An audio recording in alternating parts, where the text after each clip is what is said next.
여기 한 남자가 있습니다. 이 사람은 대학교 3학년이 되어 뒤늦게 수학 공부를 시작한 아주 평범한 남자입니다.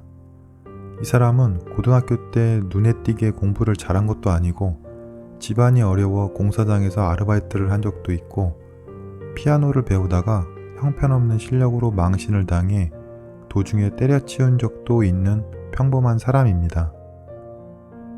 그런데 이 사람은 나중에 하버드 대학 교수가 되고 수학계의 노벨상이라고 불리는 필즈상까지 수상하게 됩니다.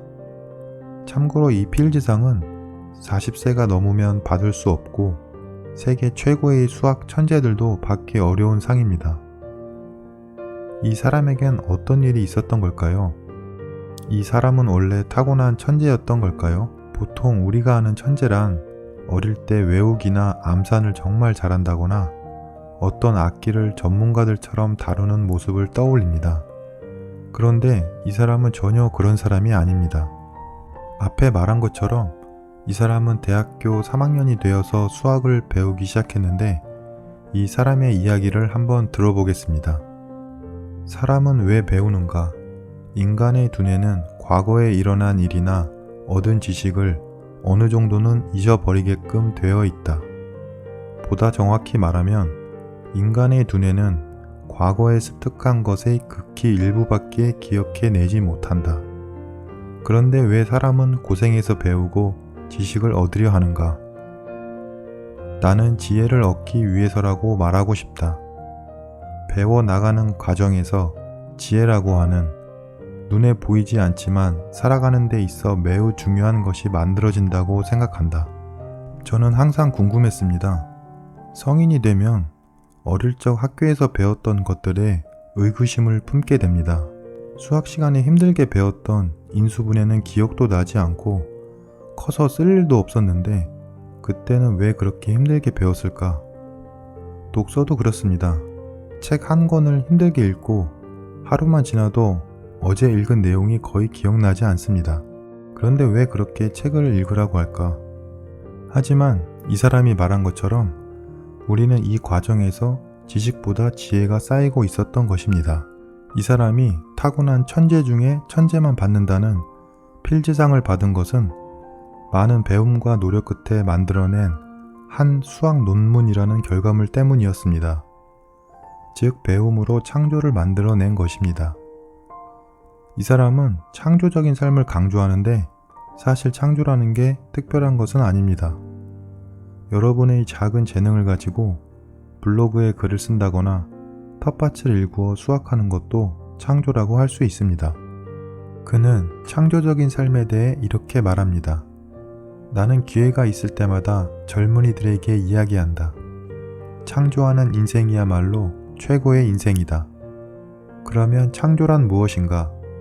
창조에 있어 중요한 것은 무엇인가?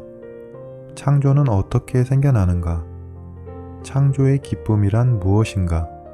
나는 창조의 기쁨 중에 하나는 자기 속에 잠자고 있던 전혀 생각하지 못했던 재능이나 자질을 찾아내는 기쁨, 즉 새로운 나를 발견하고 더 나아가서는 나 자신을 보다 깊이 이해하는 기쁨이라고 말하고 싶다. 그러기 위해서 먼저 배운다는 것에 언급해 둘 필요가 있다.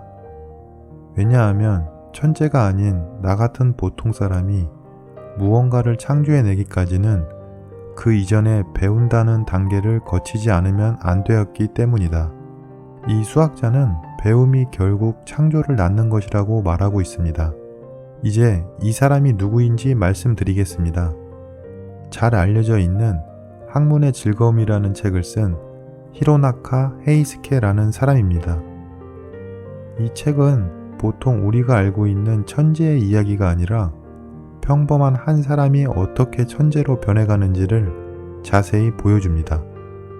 이 책을 보면 천재는 타고나는 것이고 나와 다른 세상에 사는 사람들이다 라는 편견이 잘못된 생각이라는 것을 알게 됩니다. 평범한 이 한 남자가 세계의 천재들을 넘어 필즈상을 받은 것을 보면 알 수 있습니다. 이런 말을 많이 들어보셨을 겁니다. 인간은 살면서 뇌의 10% 정도만 사용하다 죽는다. 우리가 뇌의 능력을 모두 사용하려면 234년을 살아야 한다고 합니다. 저는 이 말을 들을 때마다 내가 죽을 때 나의 몸과 정신만 죽는 게 아니라 발견되지 않았던 나의 재능도 함께 죽는 거구나 라는 생각을 하게 됩니다. 정말 모든 사람에게 해당되는 말입니다. 이 수학자는 배움을 통해 창조적인 삶을 살았던 스스로를 만든 천재였습니다. 이 사람이 말하는 배움에 대해 좀 더 이야기를 들어보겠습니다. 어떤 문제에 부딪히면 나는 미리 남보다 두세 배의 시간을 투자할 각오를 한다. 그것이 보통 두뇌를 가진 내가 할 수 있는 유일한 방법이었다. 수학 문제가 풀리지 않을 때마다 난 바보니까 라고 중얼거린다. 어차피 나는 바보니까 못하는 것은 당연하고 할 수 있으면 다행이다 라는 생각이 들면 머리가 한결 가벼워진다. 단순한 지식의 주고받음은 학문이라고 할 수 없으며 평가할 가치도 없다. 여러 가지 지식은 생각하기 위한 자료이며 독서는 생각하기 위한 계기를 제공해 주는 것이다. 사는 것은 배우는 것이며 배움에는 기쁨이 있다. 사는 것은 또한 무언가를 창조해 나가는 것이며 창조에는 배우는 단계에서 맛볼 수 없는 큰 기쁨이 있다. 어떤 분야의 학문이든지 무언가 새로운 것을 발견하여 창조하는데 본래의 의의가 있다. 이렇게 생각하면 지식을 모으는 것은 생각보다 즐거운 일이 되고 독서도 고생스럽지 않게 된다. 귀로 듣고 몸으로 느끼고 눈으로 읽어서 생각한다. 생각한 후에는 들은 것이나 읽은 것은 잊어버려도 된다. 기억하지 않으면 안 된다든가 잊어버리면 안 된다고 생각하면 학문을 하기 전에 지쳐버리고 배우는 것 자체에 실증을 느끼게 된다. 학문이란 본래 그다지 어려운 것이 아니고 생각하는 것을 좋아하는 사람이라면 누구든지 할 수가 있으며 그 기쁨을 맛볼 수 있는 것이다. 여러분 어떠신가요? 아직도 이 사람이 나와는 많이 다른 천재로 보이시나요? 요즘 대부분 사람들은 좋은 대학, 연봉이 높은 좋은 직장이라는 안정되어 보이는 길을 가려고 공부를 합니다. 그런데 이런 좋은 직장이라는 곳에서 많은 돈을 받으며 평생 일을 하더라도 내 삶의 끝에 이르렀을 때는 나의 잠재력을 꽃피우지 못하고 연봉만 받아온 삶에 후회가 들 것입니다. 저 역시 알지만 행동이 잘 안 됩니다.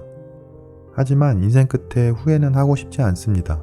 이 수학자가 말하는 창조적인 삶은 곧 내 자신을 위하는 길이기도 합니다. 이 수학자의 이야기가 더 궁금하시다면 학문의 즐거움이라는 책을 한번 읽어보시기 바랍니다. 한 사람이 천재가 되어가는 과정을 볼 수 있고 배움이라는 것, 인생이라는 것에 대해 많은 생각을 하게 되실 겁니다. 여러분도 천재가 될 수 있음은 분명합니다. 그럼 이번 영상을 마치겠습니다. 감사합니다.